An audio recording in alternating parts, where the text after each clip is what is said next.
Still people are joining. We'll be guided by you whenever you want us to start. So now everybody has, okay, there is one more.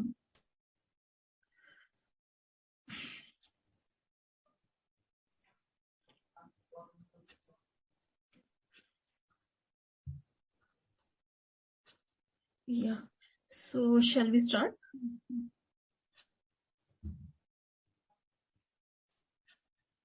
Yeah, I think so. Sure.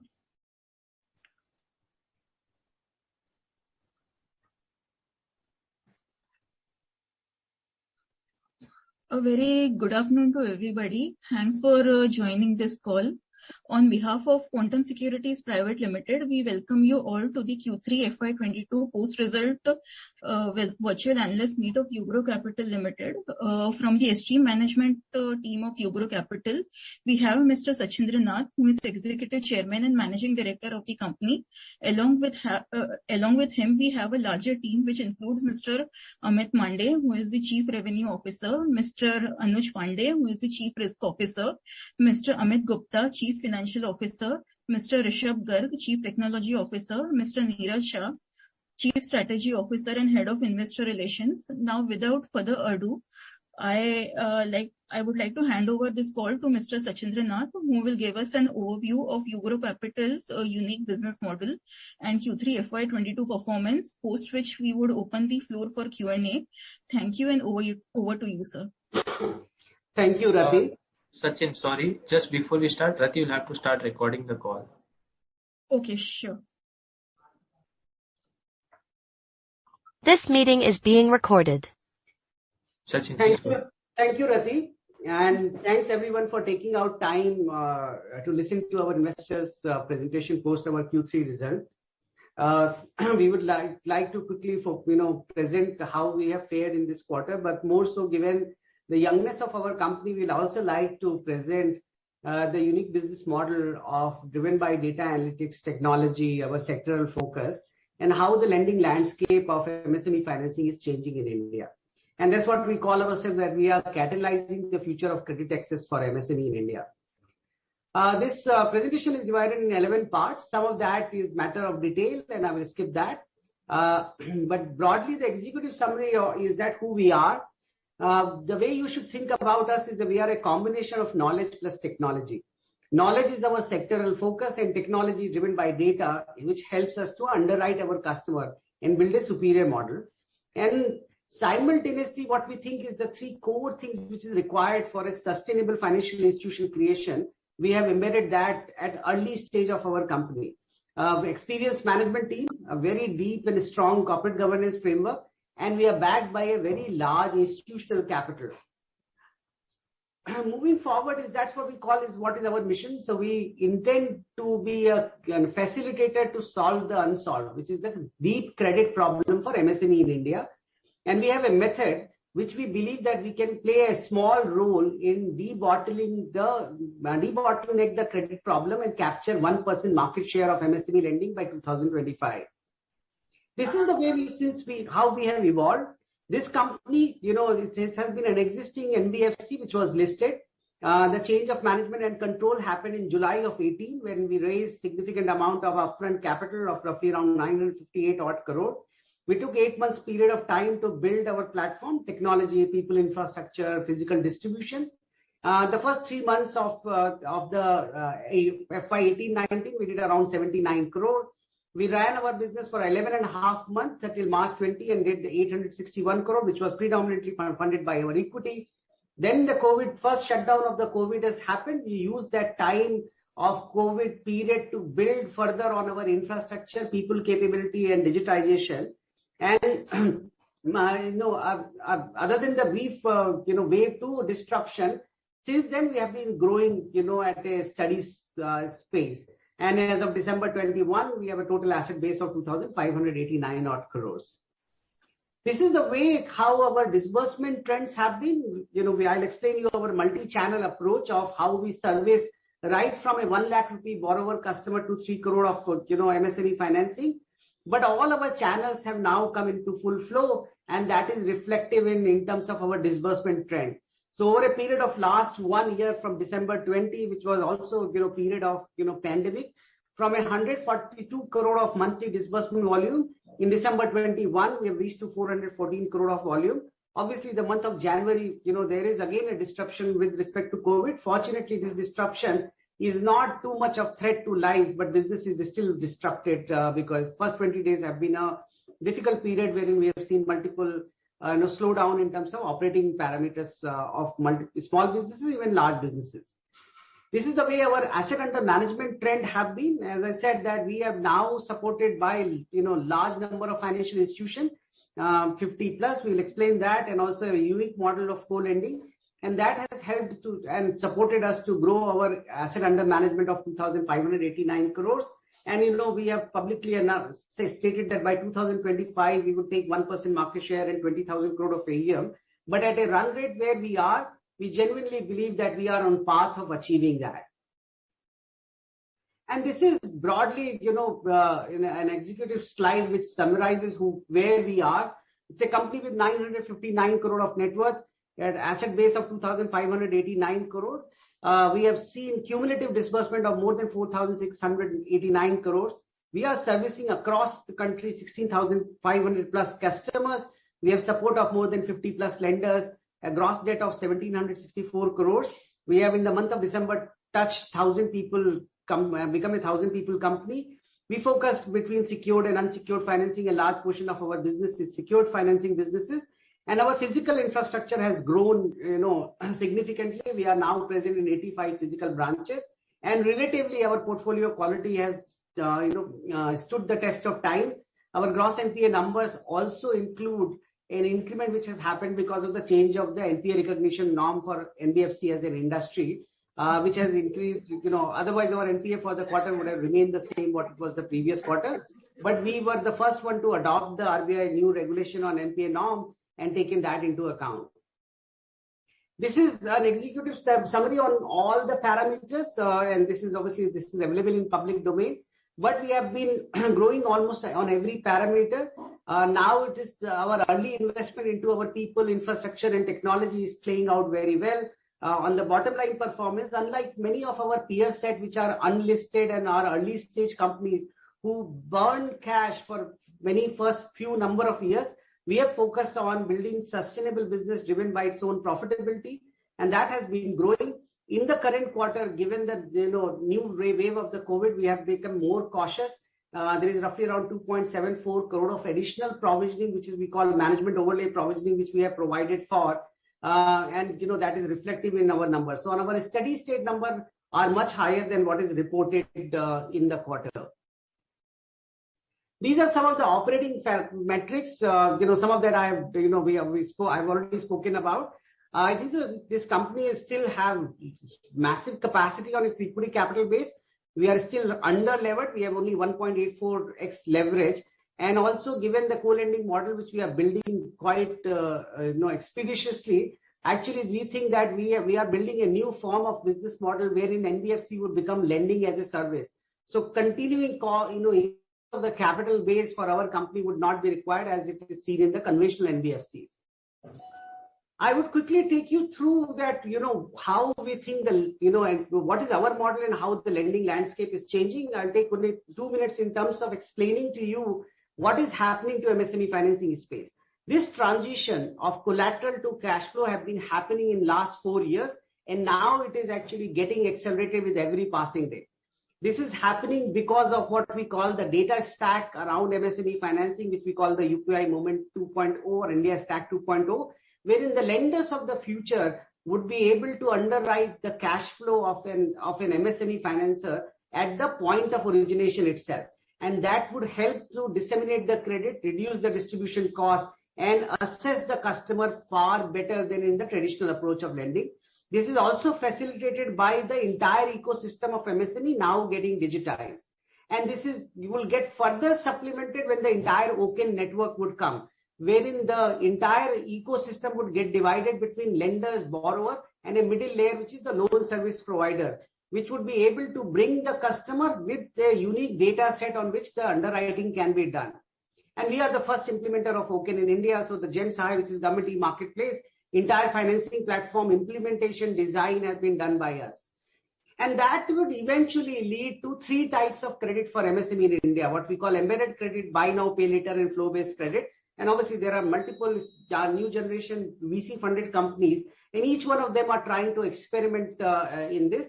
And we are more or less present across all segments of the market.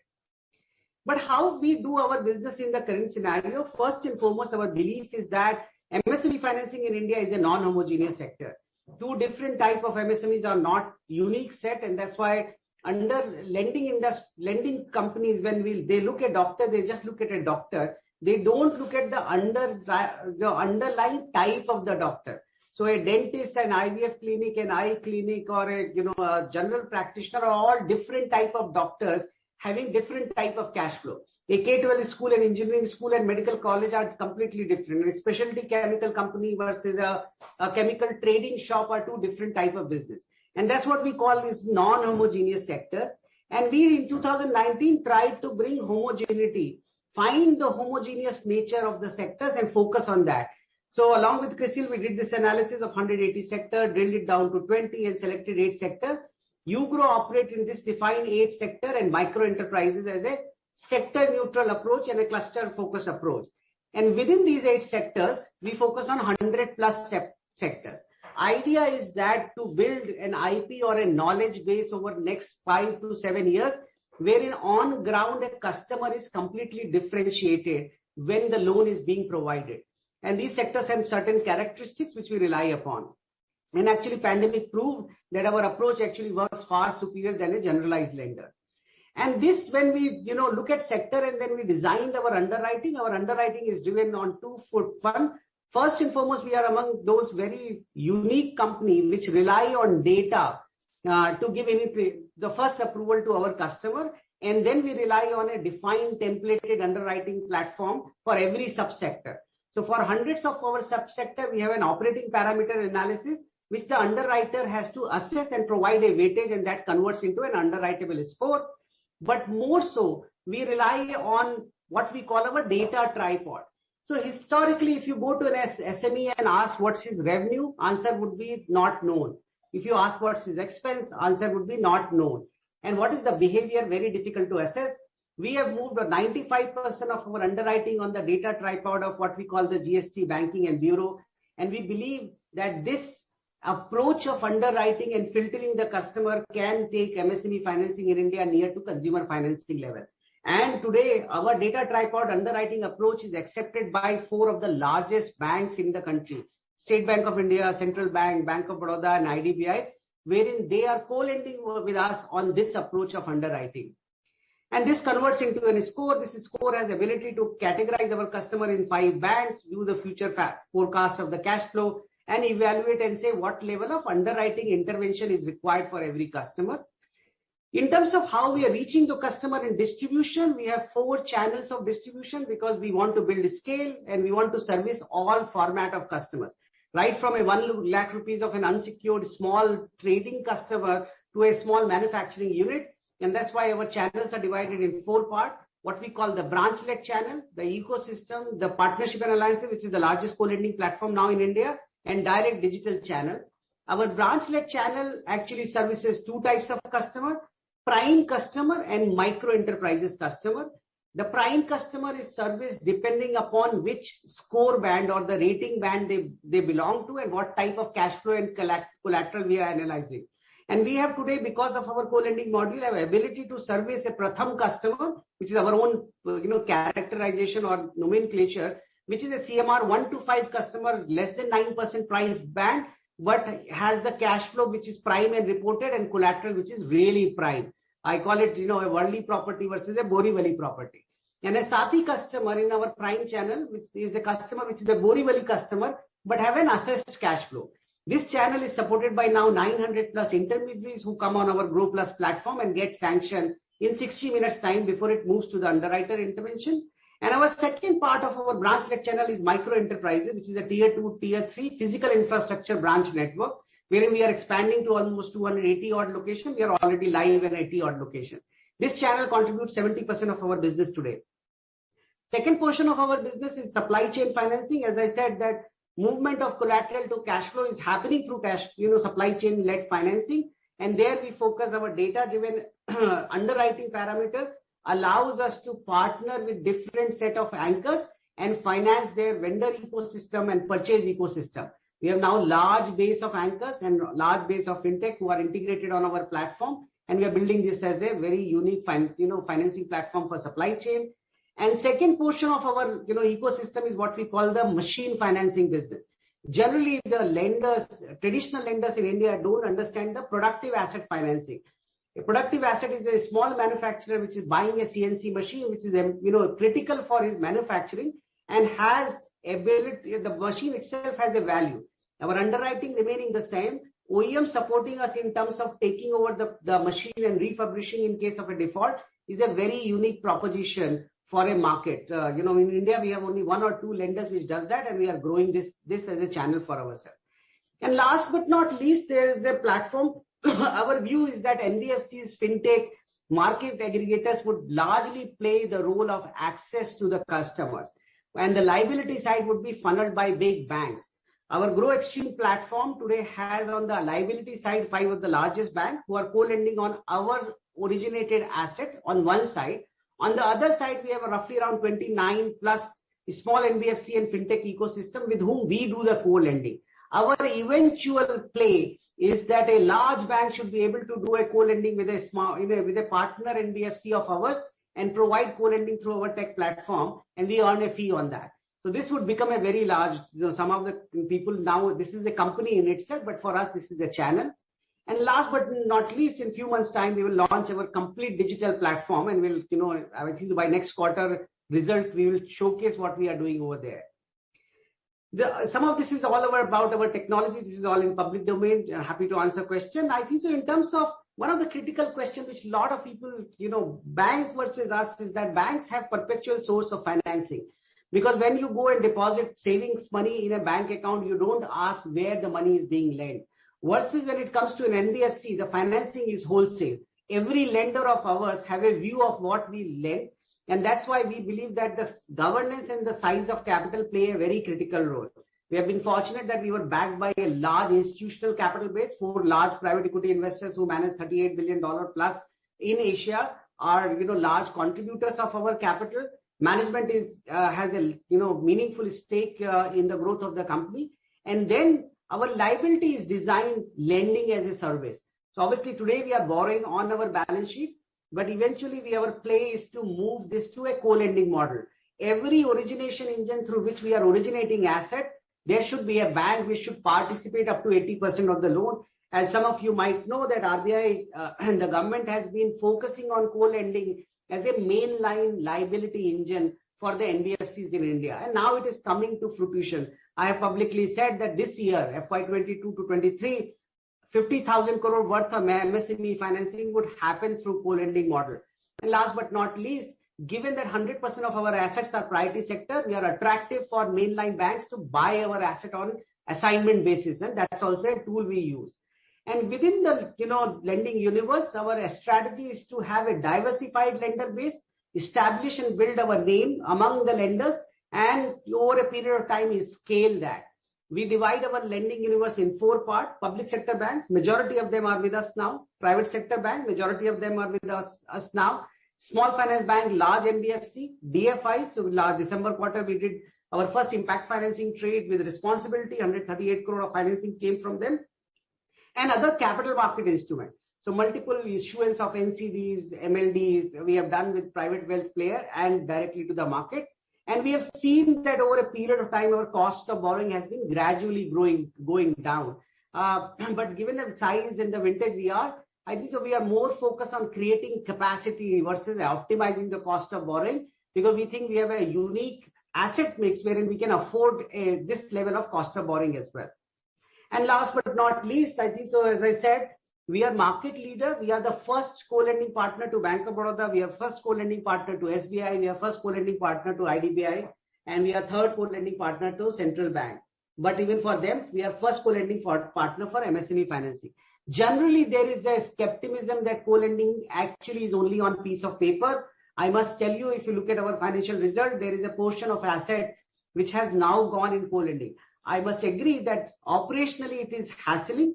The process is a 1 to 1.5 year of process wherein a bank has to agree on our credit program, technology integration, and then at a physical location, their credit officer post disbursement has to assess our file.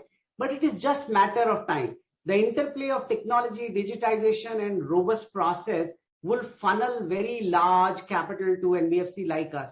And the beauty is that today, if I have to earn a 5% margin on my balance sheet, I have to maintain at least 25 to 30% of capital adequacy. In a co-lending, I earn actually 7% margin with no capital deployed for that. So the return on equity metrics through a co-lending model has a 10x multiplier, and that's why we are very focused on building this as a platform. And last but not least, the governance of this company, because majority of this capital structure is held by institution, we are driven and controlled by an independent board.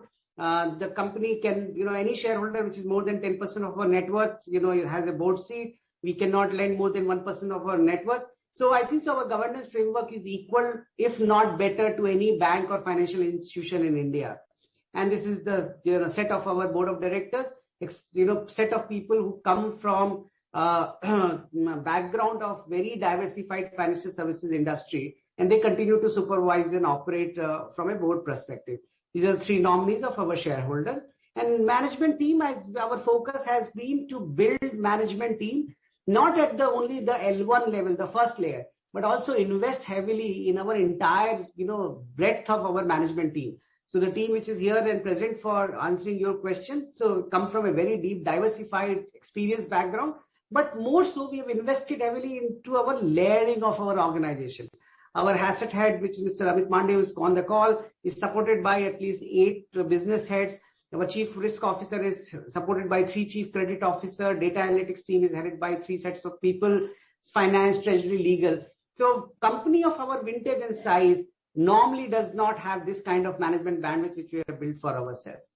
And last but not the least, our portfolio overview, which, most of this is self-explanatory, but we'll be happy to answer some of that, through the question series. Only things that I would just focus on, which is most of the time when lending companies are nowadays analyzed, is through what is the restructuring and the bounce rate of the portfolio. I think so we have been given that we were focused on certain select sector. Pre-pandemic, where we were focused on prime asset class, our balance sheet got much better, response and got protected. Out of 5.3% of total restructured pool, 86 odd percent is standard and current. 95% of our asset is stage 1 asset, and we have seen gradually our bounce rates coming to normalization as pre-pandemic level. And when on the bounce rate, our resolution rate is almost 85-90%. I will stop here, and we'll be happy to answer questions. Thank you, sir, for providing the detailed overview of the results and your business model. I would now like to invite the participants for Q&A. Anybody who has a question can raise their hands. And also, before asking your questions, please introduce yourselves.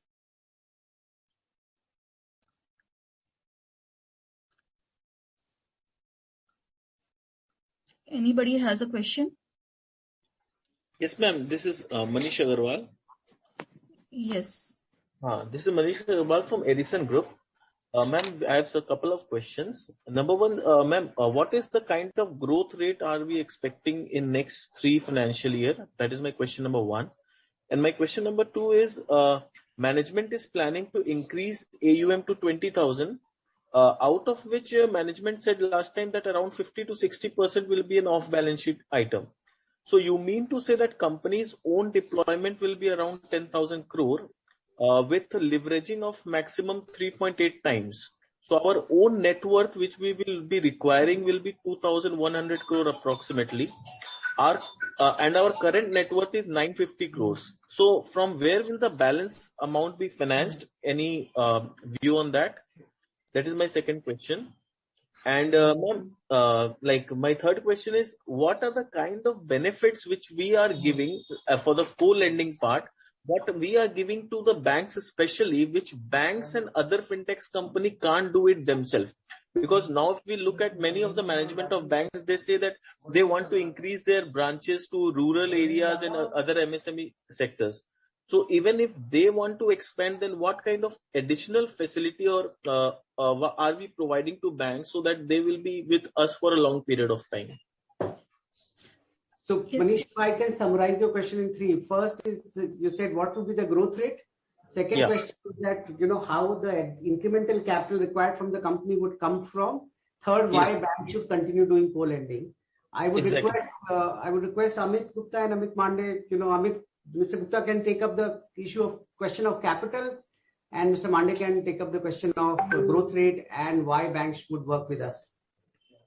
So, on the issue of the capital, as presented by Mr. Nath, as of now our leverage is 1.8x.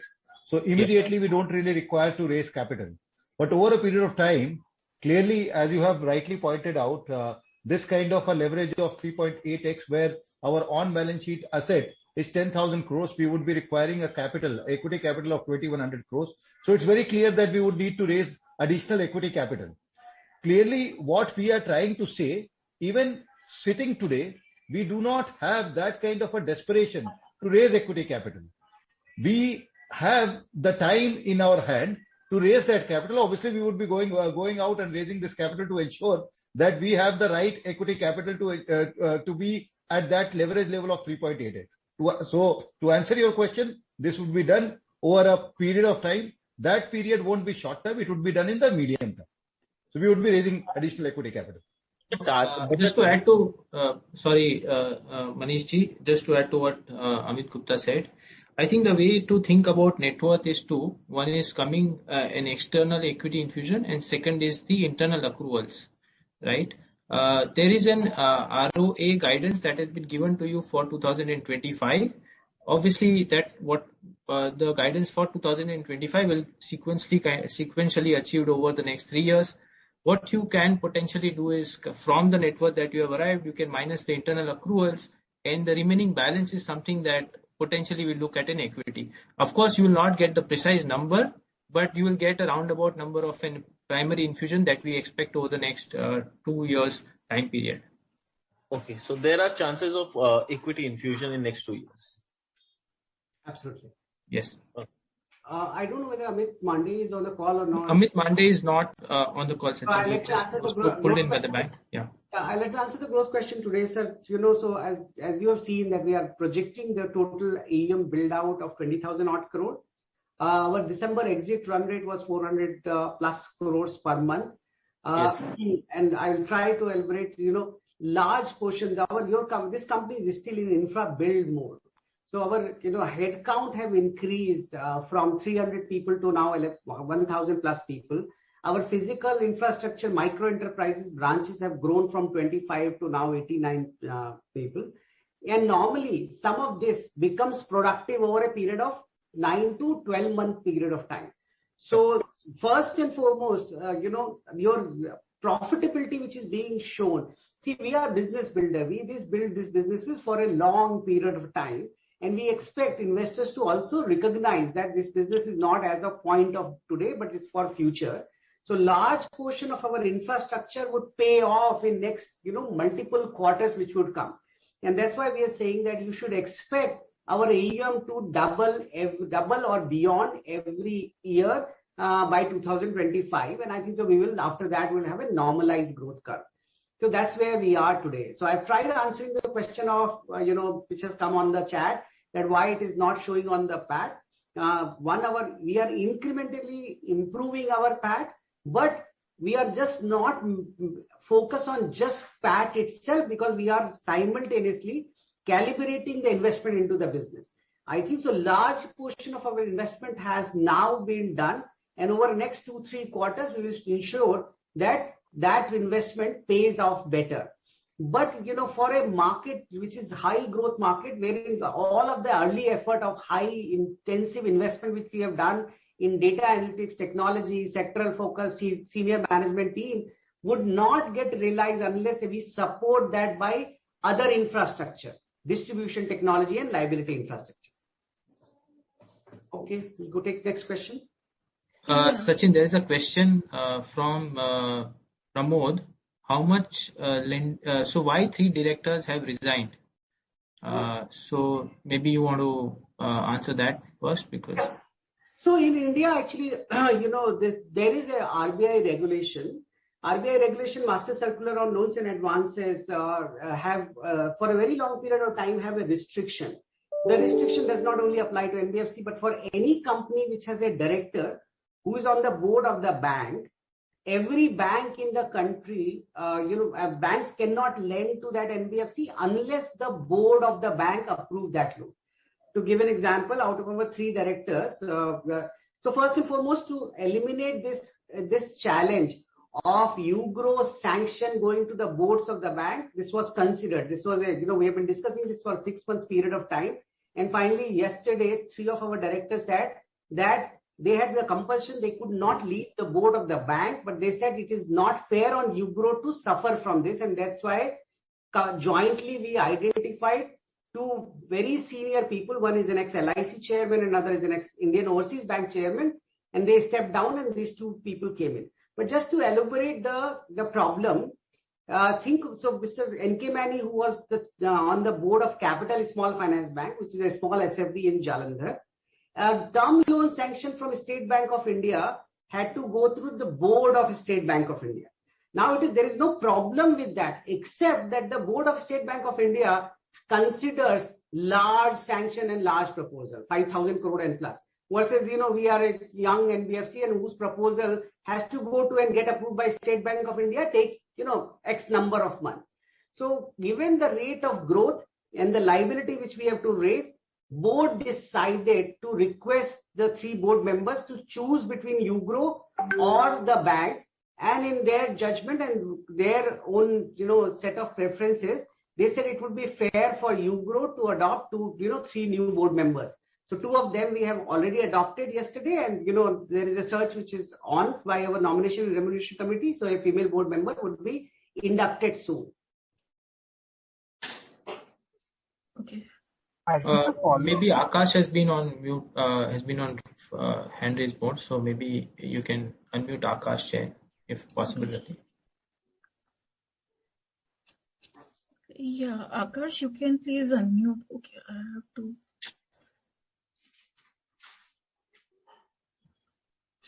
Yeah. Akash, please go ahead. Sir. Yeah. Congratulations, sir, on a good set of numbers across majority of the parameters. But I have a question as to why your credit cost has gone up in this quarter. Yes, sir. So, Mr. Jain, actually, there is a recent RBI circular. The recent RBI circular has now harmonized the NPA recognition norms between bank and NBFC. To give you an example, that today, if I have an NBFC, have a borrower who had a repayment date called, say, 7th of January or 7th of February, and if the customer has missed the payment on 7th of February, but if it makes the payment before 28th of February, the account does not get classified as an NPA, which means the provisioning norm does not change. Now RBI has harmonized and said that if on a particular date a customer misses the EMI, then the account would move to a NPA bucket and the provisioning has to be done. More so, unless all the due over EMI. So if the 3 EMIs are due, unless all the EMIs are not paid back, the account would not move back to as a standard account. And that has led to, and this is for entire NBFC industry, in this quarter, you'll see there is an increment which will happen on the provisioning side. So for us, actually, the impact is very low. So it has moved from 1.9% to 2.4%. This 0.45% increment is on account of this RBI circular. Anuj, you want to add something to this? Yeah, and on the provisions itself, because we are sector focused and we have been observing the behavior of customers by sectors, we find that in most of our sectors, normalcy has come back except for hospitality. In hospitality, we want to be a little conservative. Restaurant businesses overall have not come up. Across all other sectors, education, light engineering, chemicals, etc., we have started seeing a lot of buoyancy. So we want to be prudent, and we have taken a management overlay of extra provisioning of about 2.7 crores. So this credit cost number quarter on quarter is looking higher because of this extra provision as well, which we have taken. Okay, so my second question is, overall SME space has been under stress, which is evident from all majority PSU bank results. So we have identified, say, around 8 sectors. So are we looking to move out of these 8 sectors, or we are focusing only on these 8 sectors, considering the stress in the overall SME space? So when we chose these sectors, it was a strategic decision, and these sectors were chosen basis the relative competition in these sectors for our kind of ticket sizes, our own assessment of how the government policies will play out, etc. So in the long run, we don't see stress going on. In any case, these 8 sectors we have chosen contributes to approximately 50% of the SME GDP. But yes, from an experimentation basis, we keep checking if there are other sectors which are worth developing the expertise on. But over a long period, medium to long term, we don't see going out of these 8 sectors. And Mr. Jain, I would just add one more point. Yeah. I think so. One of the things or the point which people miss, MSMEs in India is at the center of what we call the mind share of policy initiative. The reason in a democratic country, a sector which contributes almost more than 30% of GDP, a sector which employs 11 crore people, which means 20 crore family members are employed by MSME. In last 3 or 4 years, every policy support is towards MSME only. So you would realize that while general perception is that there is a stress on MSME because of pandemic or otherwise, but that got eliminated because of the support which came only for MSME scheme. So right from pandemic 1 to pandemic 2 and now, you would see the emergency credit line only for MSMEs in India. The tier 2 capital structure which government gave is only for MSME. The restructuring guideline only for MSME. The recent, addition to emergency credit line only for MSME. All of the policy initiative. So whenever the government focus on a particular sector in our country, they bounce back much quicker because they have the power of the capital, right? So the amount of focus which policy makers, RBI and the government have on MSME financing and on digitization, our personal view is that this is a sector which would grow faster than the other credit market, consumer, real estate, infrastructure, vehicle financing, because this is a productive employment sector. So actually the recent trend and the support which has come from the government actually is helping us in big way. And obviously, not say the least, the level of digitization which is happening today is also of a very different nature and kind. Okay, my third question is, we have seen a good strong growth in this quarter, especially on the disbursement front, and AUM book has also grown very fast. I wanted to understand how sustainable is the growth over the next 2 to 3 years. Do we face any bottlenecks? So, sir, Mr. Jain, this growth has two parameters, right? Asset side and the liability side. I think so. We have found our unique mojo or moat when it comes to the asset side. Ugro is the only company today which has a diversified channels of asset generation. Branch-led prime and micro ecosystem supply chain and machinery, co-lending platform and digital. So from an asset engine perspective, I think so we are well on the path of achieving our 20,000 crore of milestone. On the liability side, which has always been a challenge for NBFC because we don't have access to a CASA or a public deposit, our view is that would always remain stretched, but we are trying to solve that by bringing co-lending as a solution to that.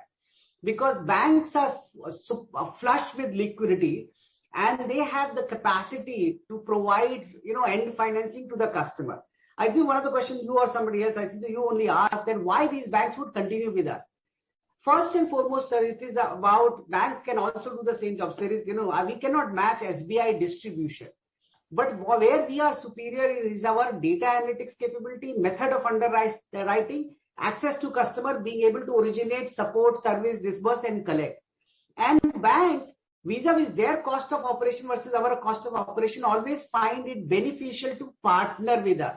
This is a trend just not for India. Globally, every fintech is now supported by large banks. Banks are embracing fintechs for collaboration to generate asset. And I think so that would, help us in matching the liability for our asset engine as well.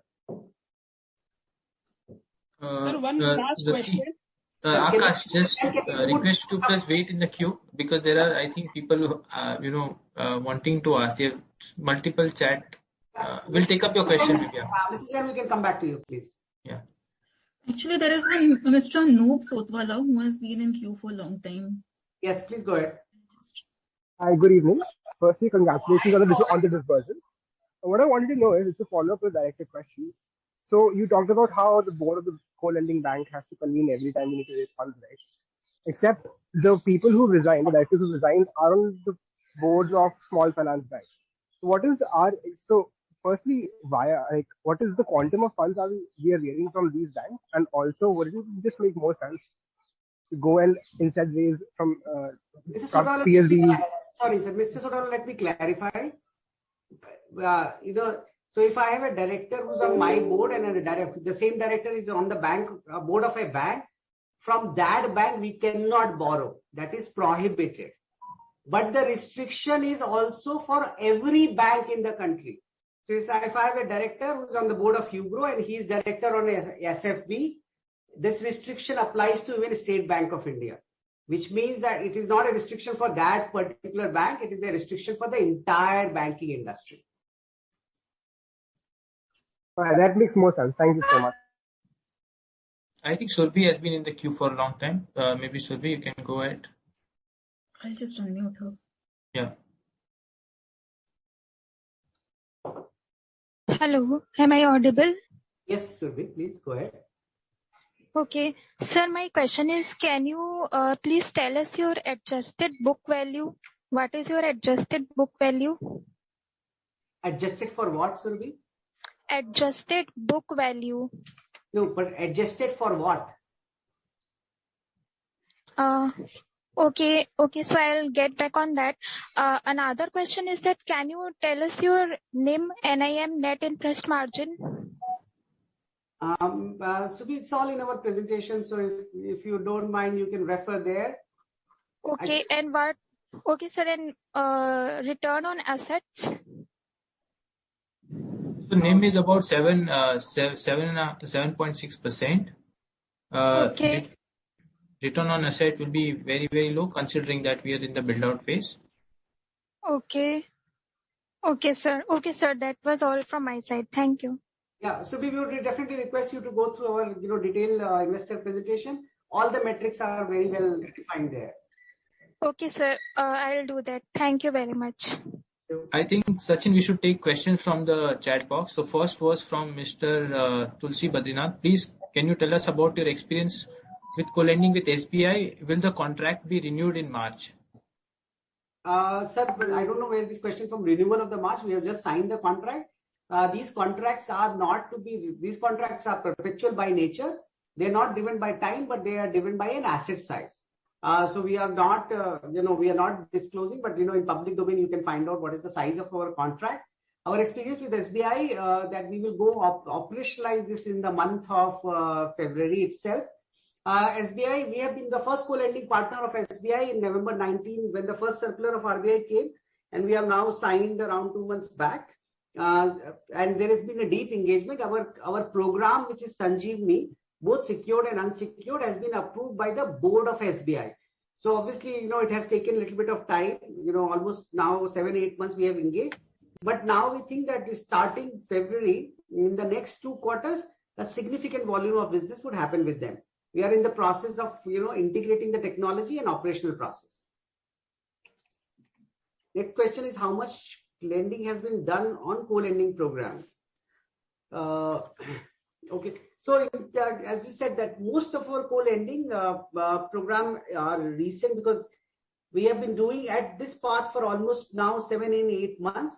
In the month of December, we saw the first flow to come. Bank of Baroda, the flow has been coming on an average. We have now done almost 40 odd crore of co-lending with them. That's a difficult program, prime market. So that's why we have seen lower volume, but we are now, getting more program approved from them. IDBI, we are seeing regular flow of almost 4 to 5 crore every second, third day. And we are expecting a very large volume of our asset to be downsold to Central Bank of India in the month of February and March. And SBI will go live soon. The next question is, what is the reason for DBZ Cyprus selling their 7% stake? Isn't it too early for PE investors to exit? So when we started this, because we were funded by large private equity investors, we made a conscious choice to choose our investors who have different time horizon. Because you would like the company list. One of the characteristics of a listed company to have liquidity also available for retail public shareholder and other institutional shareholder. Within the construct of 4 private equity investors who backed us and invested the capital, DBZ Cyprus, which is the name of the SPV, but it is PAG Asia, which is a $38 billion fund.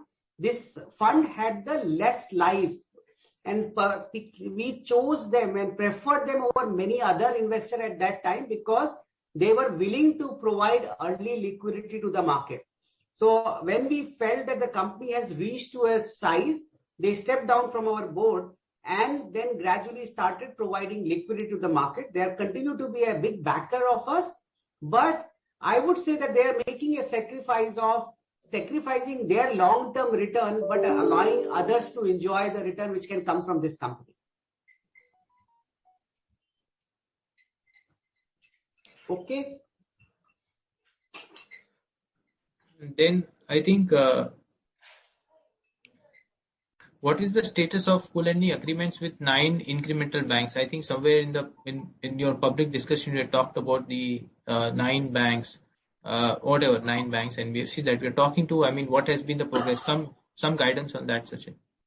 Yeah, I don't know in which panel discussion I would have quoted a number. I would have made a generalized comment, but I must tell this that given that Ugro, vis-a-vis many other established NBFC which has been in existence for more than 25-30 years in the country, have acceptance from the largest bank, and that is a function of our, sector focus, MSME, priority sector and data analytics and distribution platform. I must confirm that almost every bank which is in public sector have some or other conversation with us. Now we have to also make sure that we just don't sign up with everyone. This is a cumbersome process of delivery to our existing bank. So over a period of time, you will see some more partnership to come as our asset growth would get. But I would not give you exact number of bank. Our Grow Extreme platform eventually would be a platform where most of the banking system in India would be on this platform as a co-lender, and most of the SME financiers who are financing, or originating asset would be on that platform. Our stated goal is to be the largest co-lending platform for MSME financing in India, and also the largest SME financing platform of India. Okay. How is the risk of default in co-lending shared? Are we liable if in any way if the customer recommended by us default in payment? So is the risk shared equally? As per RBI regulations, this is a act, pari passu, happens. So the risk is shared in the proportion of the co-lending. So most of the co-lending is in 80-20 ratio. So risk is shared in that proportion itself. There is someone from Grameen Credit Agricole Foundation. Could you please repeat the portion of the portfolio eligible for PSL? On this segment, what is the number of borrowers and the average loan balance, expected evolution of the client base in future, and any initiative on social performance? Yeah, very good question. Thank you for asking this. So almost 95 to 98% of our portfolio are priority sector loans. We have financed almost 60,000 plus customer. Our average ticket size is roughly around 16 lakh rupees. Our evolution of client base, we have publicly said we would like to take 1% market share and have 1 million customer base by 2025. In fact, in our current quarterly presentation, there is an annexure slides on our social impact parameters, and you may refer that, which will give you a clear perspective of what we are doing on that. but we are also in the month of end of February or beginning of March, we would be publishing our social impact, or what we call our impact assessment report. A global, very well established impact consulting firm is doing this assessment on us in every parameter of impact and multiple SDG goals and how we have fared on each one of them. We would be publishing for Ugro. Any plans for SFB license and challenges from competition? Can you elaborate on this? I know we don't have any plan for an SFB license. I think so. On a comparative basis, the banks and the kind of compulsion which comes with a banking license, we think our model, as where we stand today, is superior because we are enjoying the benefit of the large liquidity available in the banking system, and we are focused on asset engine and our data analytics platform. Which is, and we really enjoy that. So there is no plan for that as such. Can you please discuss the economics of a typical co-lending loan? What is the impact on ROE? Neither, why don't you do that, please? Okay. Yeah, sure. So basically, in any arrangement, we have an 80-20 kind of a partnership where 20% is the funded portion by Ugro Capital and 80% is funded from the balance sheet of the partner. There are two kind of spreads that we earn on this. One is on our own portion of 20%, there is a spread that we earn. So hypothetically, if the customer is lent at 14% and our cost of borrowing is say 10.5%, we earn the spread on our own 20%. Over and above that, our arrangement with the partner is not, they don't take the 80% share on the loan itself. So our arrangement with the partner is also at a lower rate of interest. And that rate of interest would depend upon bank to bank. It will depend upon the category of customer, etc.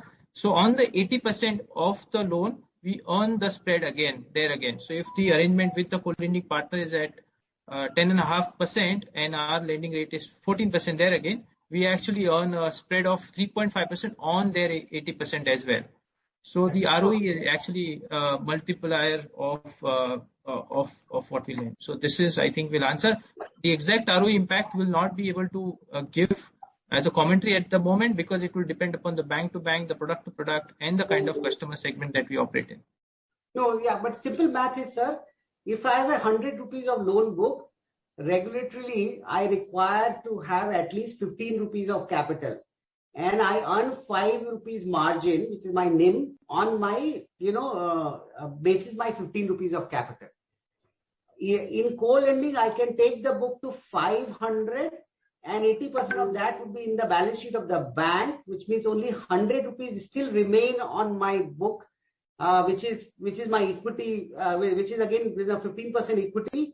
So on the balance 400 rupees, the same NIM is being earned on the same equity capital base. So that's a 4x multiplier return on ROE. Okay. Yeah. What about private sector with respect to co-lending type? Yes, we are in discussion with private sector banks as well at the moment for the co-lending partnership.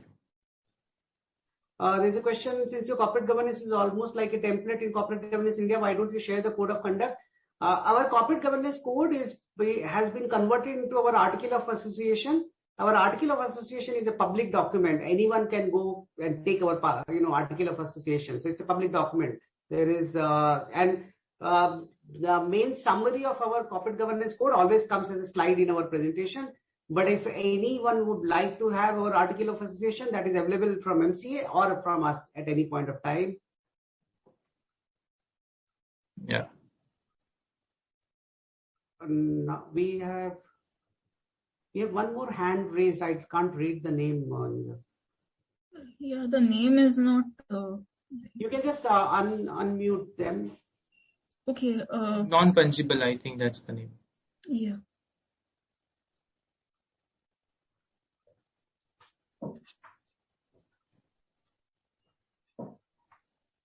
I'm unable to unmute.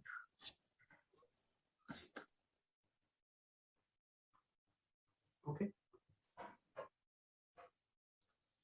Yeah, you can please continue. I don't think so. We have more questions. Actually, there is a follow-up from Mr. Akash Jain and Mr. Manish Agarwal. Yes, please, you can unmute them, please. Sir, may I come in? It's Manish Agarwal. Yes, please. So my question is, sir, we have read somewhere that as per your code, no key management personnel can resign without the prior approval of the board. Is it true?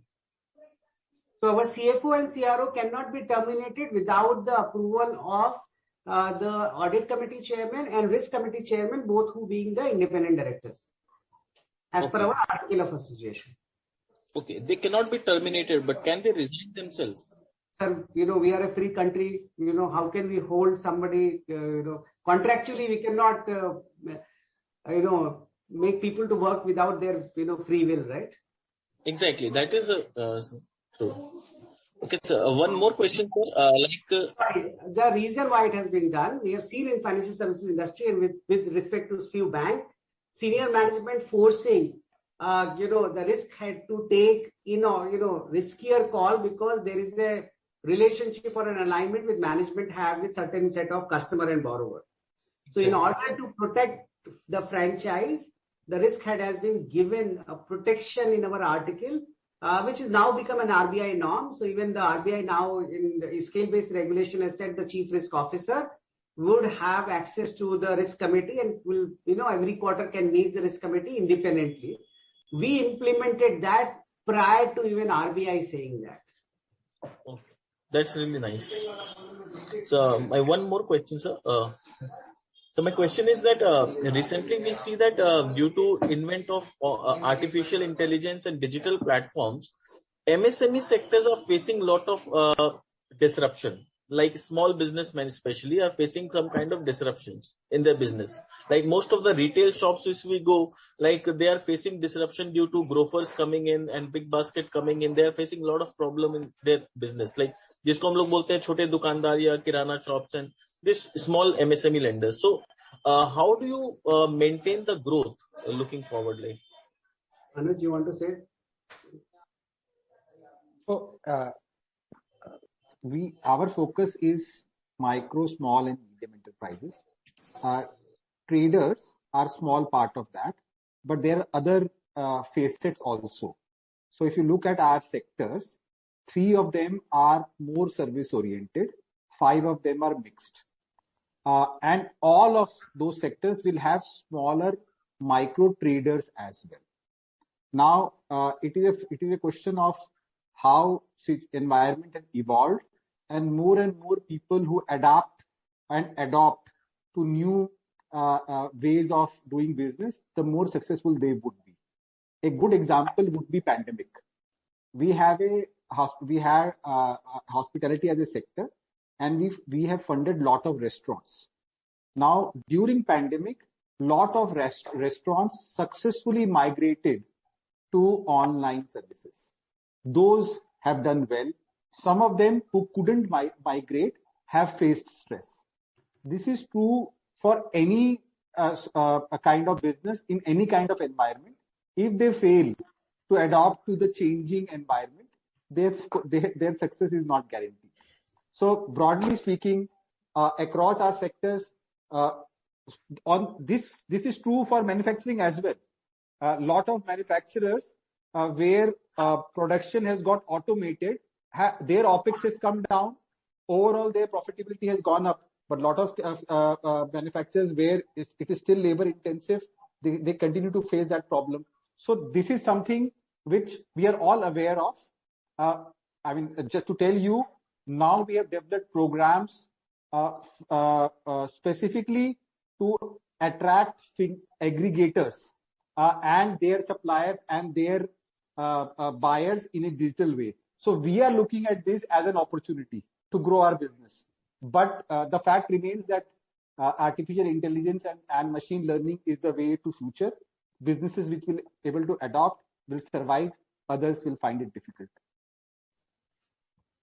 Sachin, there is a question which maybe I can answer. So the company is more comparable to 5-star business finance in terms of secured product. However, in terms of PAT, it is quite lagging. When do you reduce the dependence on DSA channel, which are thin margin business? I think the way to think about us, yeah. Go ahead. Go ahead, Sachin. Go ahead, please. No, I just wanted to say that you're right. One portion which is of our business is similar to a 5-star. So we have 4 asset channel, branch-led ecosystem, Grow Extreme Co-lending and digital. Branch-led micro enterprises in South is similar to 5-star. 5-star has been in existence for 15 years and the asset growth has come in 5 years. Our micro enterprises channel, where we have been in existence only for 2.5 or 3 years, of which, or 2018 to 2022, of which around 2 years have been lost due to pandemic and ILFS. Our micro enterprises channel is only 9 months old. And the result which we are showing in that 9 months, and I'm 100% confident that over given the size, scale, diversity, digitization, technology, our micro enterprises channel would by 2025 would be equal to any peer set which have in that. Also, that because we are a broad-based micro MSME lender, we also use data for our prime, we also have supply chain, we also have multiple other channels. Our micro enterprises financing, which is led through branch-led channel, which is direct sourcing, not through DSA, would have superior productivity and cross-sell opportunity than only micro enterprises focused lending institution. Anira, we can add. No, yeah, I think the way to think about it is micro branch business per se. I think the other channels that we have been able to develop, which is the supply chain financing, the Grow Extreme platform that Sachin talked about, the machinery loan financing, all of that requires a bit of investment in terms of what Anuj mentioned, artificial intelligence and machine learning. So basically the tech around it, the analytics around it. The micro business per se is slightly different, but rest of the other businesses need a lot of investments initially in terms of the AI, ML and so on and so forth. The other thing is also the way to think about us is basically we are developing 4 or 5 engines simultaneously. And we believe that if you have to achieve the 20,000 crore, all of the engine has to fire in the right direction for us to achieve that number. And hence, a bit of initial investment and hence lower profitability. But I think it will be able to generate far more ROAs over a period of time. And also the diversity also protect you against the cycle when you are only focused on a particular channel, right? 20% to 24% yield band, micro loan, secured and unsecured. In adverse cycle, that business can give you grief. But when that business is also there, which is improving your blended yield on the portfolio, but you also have prime asset, which are where the PD is only 0.5%, LGD is less than 0.1%. When you have a cash flow driven, and business like supply chain financing, machinery, digital, you are building an institution which would, which not only would show superior profitability, but would also survive all credit cycles in the marketplace. I think one good question also, thanks for the wonderful insight on priority sector plus ESG study underway. What kind of government support do we get in the priority sector? Example, is there any chance of reducing cost of funding via priority sector government support? Yeah, so fact is that today 40% of average net bank credit in India by banks have to be lent in priority sector. And a large component of that is MSME, which is 7.5%. And certain other sectors have been added. And governments, one of the reasons is priority sector financing has stayed for since last 3 decades and continue to remain very big focus is because the dissemination of credit to underpenetrated creates broader economic growth for the country, and that's why these regulations have been brought in. Number one. Number two. There is our actually sectoral approach and the kind of support which is coming. So one, banks are incentivized to give lower cost of capital or cost of credit to priority sector because that works in their favor. Second, I'll give you one example. When the COVID hit, the RBI came up with a 50,000 crore credit line for COVID related healthcare infrastructure at a very economical cost to the banks and allowed banks to lend to NBFC to onward lend for healthcare infrastructure. We are among those rare NBFC because our focus on healthcare, when we received financing from banks to lend to healthcare. So banks benefited from lower cost of capital from RBI, and we benefited same lower cost of capital in our balance sheet. So I think that this is next 2 decades or 3 decades, you will continue to see systematically, financial institutions would be supported to deploy capital to priority sector, agri, MSME, and underprivileged sectors. And we are at the forefront of that. And we have seen in last 2.5, 3 years, every initiative of the government within the priority sector has been for MSME, because it generates direct employment and actually helps our economy to come back. Just to add, Sachin here, I think the way to think about the ESG study is that over a period of time, I think governments, not only Indian government, but multiple multilateral agencies and agencies outside India, the DFIs, etc., have been trying to channelize the money to a respective sector. And because of this ESG study and our impact in sectors like healthcare, education, etc., this will help us to raise money which is long-term in nature. And second, we will be able to raise the capital at a much lower cost of rate of interest from these international lenders. So I think it's just not government of India, but there are multiple European government agencies who will be able to fund us once we have the ESG study in place with respect to some of these sectors, to channelize the money to a respective sector.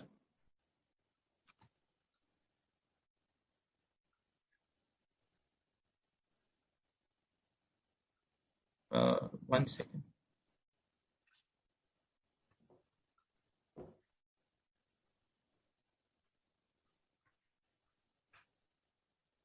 Rati, is there any question that you want us to kind of take up?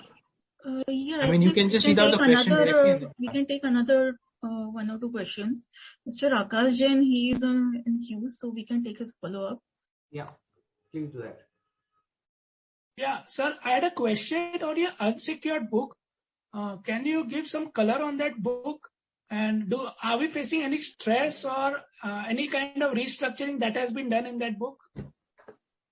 Anuj, you want to take that? First, to answer in a short way, we are not seeing any stress, specifically on the unsecured book. Because we lend by sectors, within our sectors, hospitality is overall, whether it's secured or unsecured, has taken much longer than expected to come back. So that impact is there even in the unsecured book. And hence, in anticipation of that, we have done some aggressive provisioning in form of management overlay. Overall, from the portfolio vintage perspective, both from secured and unsecured, we are looking at the lead and lag portfolio indicators, which are much more in line of what we are expecting. The current 30+ and 90+ trends and the recent bounce rates and collection efficiencies also have improved a lot in the last quarter. Okay. And sir, second question is with regards to partnership alliances with, say, fintech companies. So could you give an overview as to how do we secure our business through partnerships, through fintechs?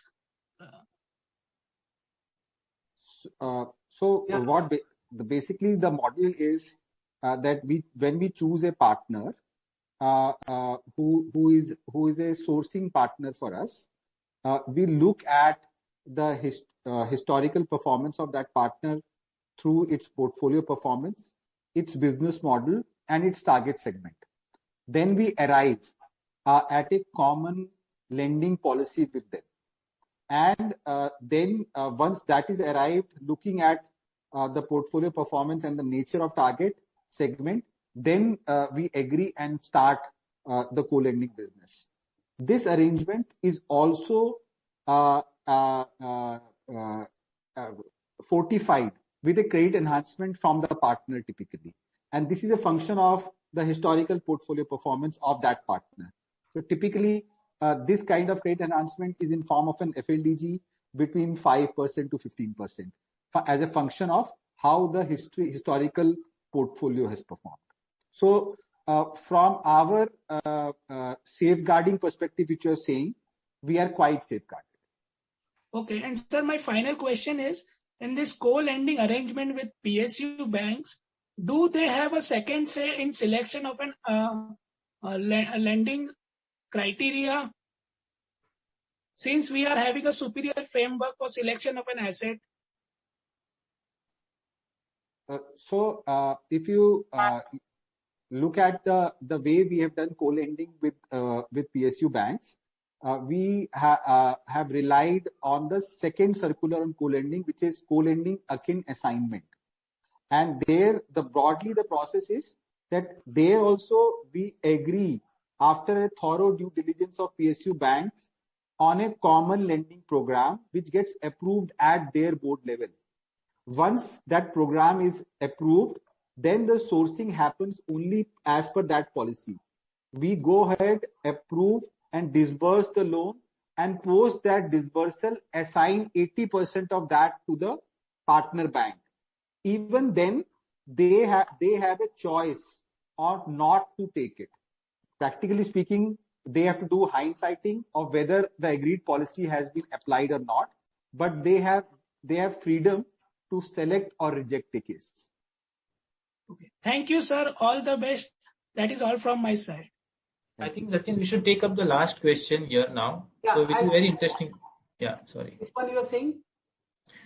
Recently, RBI is considering credit cards issuance by NBFCs without the need of banks. Any plans to introduce credit card for MSME segment? I think. Today, so very quickly, I think so that would be a very favorable process. So today, RBI does not allow, other than 2 NBFCs, RBI does not allow credit card issuance by NBFCs. One of the challenge of MSME credit is that if an MSME has to borrow from an NBFC, it can borrow only for a fixed term. So if I need 10 lakh rupee for 20 days, I would have to borrow from NBFC for at least minimum 3 months or 6 months or a 1 year period. Once an NBFC would be allowed to issue a card, we can do working capital financing, which means the borrower would be able to take credit as and when and for the period for which it needs. So once the regulation comes in play, we would definitely be looking at, making use of that for sure. We have few quick questions also, Nirav. We can take that. One question is thanks. Somebody said that thanks Shachindra. We believe in you and Ugro presentation. Thank you so much, sir. But I think so you should believe in is the institutional capability of Ugro. It's broad and deep experienced management team. It's very superior quality of shareholder and governance framework, and a segment of the market which is on a very high growth potential.